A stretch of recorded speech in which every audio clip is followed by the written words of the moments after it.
Bismillahirrahmanirrahim. Assalamualaikum warahmatullahi wabarakatuh. Perkenalkan, kami dari kelompok 6 yang beranggotakan saya sendiri, Mas Daliana Putri Assalam, Rauhon Oktavianingsi, Hikmasari, dan Siti Indriana. Di video kali ini kami akan memaparkan materi yang berjudul Anjuran Memudahkan dalam Jual Beli di mata kuliah Hadis Ekonomi yang dibimbing oleh Bapak Hanif Munadi. Baik, lanjut saja kita ke pembahasannya. Untuk materi pertama yang akan saya bacakan sendiri yaitu tentang pengertian jual beli. Nah, jual beli itu adalah interaksi ekonomi yang umurnya setua dengan peradaban manusia. Sejak manusia memiliki kebutuhan yang tidak bisa mereka penuhi sendiri, mereka melakukan kegiatan transaksi atau jual beli agar tertata dan tidak menimbulkan konflik. Maka terciptalah aturan kegiatan jual beli baik dalam tatanan sosial maupun agama. Salah satu contohnya adalah hukum jual beli dalam Islam. Nah, aturan hukum jual beli dalam Islam ini dikenal juga sebagai hukum muamalah. Hukum ini pada awalnya diterapkan untuk menjaga hak-hak orang muslim dalam melakukan transaksi. Bahkan hingga saat ini, setelah melalui berbagai perubahan zaman, hukum Islam itu masih digunakan. Nah, salah satu bentuk aturan jual beli dalam Islam itu adalah memudahkannya dalam kegiatan jual beli. Nah, baik, untuk materi selanjutnya akan dijelaskan oleh rekan saya yang bernama Hikmasari, dipersilahkan. Baik, selanjutnya saya akan memaparkan materi berikutnya. Rasulullah Shallallahu Alaihi Wasallam merupakan pribadi yang agung, tetapi tidak menjadikannya eksklusif. Justru kesederhanaannya mengemuka sehingga orang-orang merasa damai dan terangkul bila berada di dekatnya. Dalam urusan dakwah Islam, beliau menghimbau umatnya untuk saling memudahkan.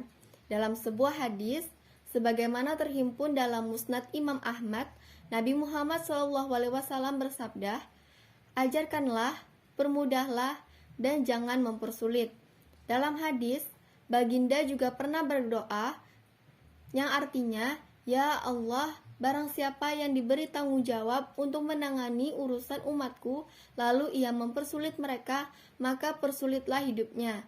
Dan barang siapa yang diberi tanggung jawab untuk mengurusi umatku, lalu ia memudahkan urusan mereka, maka mudahkanlah hidupnya." Hadis riwayat Muslim. Kemudahan ialah kesukaran. Bila seorang muslim mempermudah urusan kebaikan atau duniawi muslim lainnya, maka insya Allah ia akan dinaungi keberkahan. Hal ini selama interaksi yang ada tidak menjurus pada perbuatan-perbuatan zalim. Allah Subhanahu wa Ta'ala akan memberikan kemudahan bagi orang Islam yang memudahkan urusan orang lain. Abu Hurairah berkata bahwa Rasulullah SAW bersabda, "Barang siapa melepaskan kesusahan duniawi seorang muslim, Allah akan melepaskan kesusahannya pada hari kiamat. Barang siapa memudahkan seorang yang mendapat kesusahan, Allah akan memudahkan urusannya di dunia dan akhirat." Hadis riwayat Muslim. Dalam hadis lainnya disebutkan Nabi Muhammad SAW berpesan untuk memberikan kemudahan dan agar orang yang mempunyai urusan itu tentram hatinya, tidak was-was, khawatir, dan takut. Anas bin Malik berkata, Rasulullah SAW pernah bersabda, "Permudahlah dan jangan mempersulit, dan jadikan suasana yang tentram, jangan menakut-nakuti." Hadis riwayat Muslim. Baik, terima kasih kepada Saudari Hikmasari telah melanjutkan pemaparan materi. Selanjutnya akan dilanjutkan oleh rekan saya yang bernama Rauhun Oktavianingsi, dipersilahkan. Bismillahirrahmanirrahim. Baik, saya akan melanjutkan materi yaitu keutamaan memudahkan dalam jual beli. Banyak sekali keutamaan yang akan didapat oleh seseorang yang memiliki sifat mulia tersebut.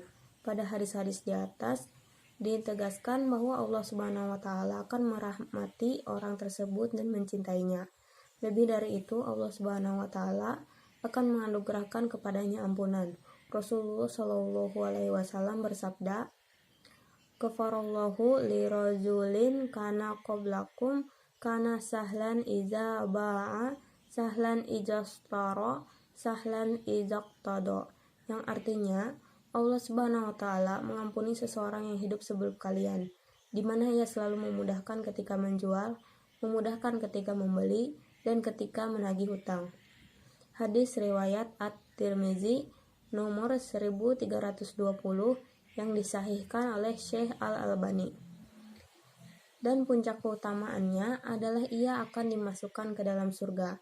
Dalam hadis Utsman bin Affan radhiyallahu anhu, Rasulullah shallallahu alaihi wasallam bersabda, "Adkhalallahu azza wa jalla rajulan kana sahlan mustariyan wa bayan wa qadiyan wal muqtadiyal jannah," yang artinya Allah akan memasukkan ke dalam surga seseorang yang memudahkan ketika membeli dan menjual, ketika membayar hutang dan ketika menagih hutang. Hadis riwayat An-Nasai nomor 4696 yang dihasankan Syekh Al-Albani rahimahumullah. Baik, terima kasih kepada Saudari Rauhun Oktavianingsi yang telah melanjutkan pemaparan materi. Selanjutnya akan dilanjutkan oleh Saudari Siti Indriana, dipersilahkan. Adab jual beli dalam Islam. Rasulullah SAW telah mengajarkan umatnya untuk berdagang dengan menjunjung tinggi etika keislaman. Syekh Syahid Nada mengungkapkan sejumlah adab yang harus dijunjung seorang pedagang Muslim dalam menjalankan aktivitas jual beli. Yang pertama, tidak menjual sesuatu yang haram. Umat Islam dilarang untuk menjual sesuatu yang haram seperti minuman keras dan memabukkan, narkotika, serta barang-barang yang diharamkan oleh Allah Subhanahu wa taala. Tidak melakukan sistem perdagangan terlarang. Salah satu contoh sistem perdagangan adalah menjual sesuatu yang tidak dimilikinya. Rasulullah Shallallahu alaihi wasallam bersabda, "Jangan kamu menjual sesuatu yang tidak engkau miliki." Hadis riwayat Ahmad, Abu Daud, An-Nasai. Yang ketiga, tidak terlalu banyak mengambil untung. Menurut Syekh Syahid Nada, seharusnya penjual tidak terlalu banyak mengambil untung. Ambillah keuntungan yang sedang dan wajar, tuturnya. Seorang pedagang juga hendaknya mengasihani orang lain dan jangan hanya berambisi untuk mengumpulkan harta saja. Yang keempat, ada tidak membiasakan bersumpah ketika berdagang. Islam mengajarkan agar pedagang tidak bersumpah untuk melariskan barang dagangannya dan bersumpah bahwa kualitas barang dagangannya yang terbaik. Tidak berbohong ketika berdagang. Salah satu perbuatan berbohong adalah menjual barang yang cacat, namun tak diberitahukan kepada pembelinya. Bahkan Nabi Muhammad SAW pernah bersabda kepada seorang pedagang yang menyembunyikan makanan yang basah. Lalu beliau berkata, "Mengapa engkau tidak meletakkannya di bagian atas agar orang-orang dapat melihat barangnya? Siapa yang melakukan penipuan, maka ia termasuk golonganku." Hadis riwayat Muslim. Selanjutnya, penjual harus melebihkan timbangan ketika menimbang barang dagangannya. Seseorang pedagang harus jujur. Bahkan Islam mengajarkan seorang pedagang untuk melebihkan timbangan. Seseorang pedagang sangat dilarang mengurangi timbangan. Allah Subhanahu wa taala dalam Al-Qur'an surah Al-Mutaffifin ayat 1-3 mengancam orang-orang yang berbuat curang, yakni orang yang mengurangi timbangan atau takaran. Selanjutnya, pemaaf, mempermudah dan lemah lembut dalam berjual beli. Menurut Syekh Syahid Nada, seharusnya penjual dan pembeli tidak bersikap keras atau sama lain. Pembeli tak boleh mengurangi hak penjual dan penjual jangan menjual terlalu mahal. Jangan banyak tawar-menawar dan berdebat. Hendaknya mereka saling memaklumi.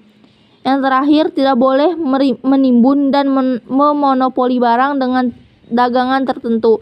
Nabi Muhammad SAW melarang umatnya menimbun atau memonopoli dagangan tertentu untuk menguasai harga barang, sebab perbuatan itu dapat merugikan manusia dan mengganggu kaum muslimin. Rasulullah SAW bersabda, "Tidaklah seseorang menimbun barang melainkan pelaku maksiat." Hadis riwayat Muslim. Nah, demikianlah pemaparan materi dari kami kelompok 6 yang berjudul anjuran memudahkan dalam jual beli. Semoga apa yang telah kami paparkan dapat dimengerti oleh teman-teman semua yang telah menonton video ini. Terima kasih kepada teman-teman semua. Salah hilap kami mohon maaf. Assalamualaikum warahmatullahi wabarakatuh.